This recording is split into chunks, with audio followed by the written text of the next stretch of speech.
अरे कौना रंगवा डमरू बजवनिए भोला जी। अरे कौना रंगवा डमरू बजवनिए भोला जी। पहिला डमरुआ वही काशी में बजवनी। पहिला डमरुआ वही काशी में बजवनी। अरे काशी में गंगा बहनी है भोला जी। अरे काशी में गंगा बहनी है भोला जी। अरे कौना रंगवा डमरू बजवनी है भोला जी। अरे कौना रंगवा डमरू बजवनी है भोला जी। दूसरा डमरुआ देवघर बजवनी। दूसरा डमरुआ देवघर बजवनी।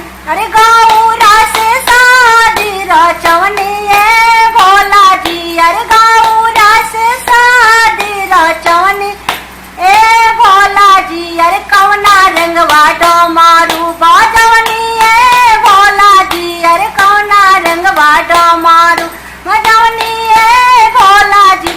तीसरा डमरुआ मंदिर में बजवनी। तीसरा डमरुआ मंदिर में बजवनी।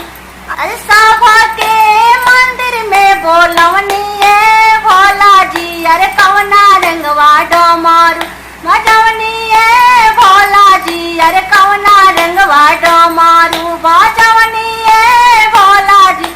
चौथा डमरुआ अपना मन में बजवनी। चौथा डमरुआ अपना मन में बजवनी। अरे सबके मन में बस गईनी है भोला जी। अरे सबके मन में बस गईनी है भोला जी। अरे कौना रंगवा डमरू बजवनी है भोला जी। अरे कौना रंगवा डमरू बजवनी है भोला जी। अरे कौना रंगवा डमरू बजवनी है भोला जी। अरे कौना रंगवा डमरू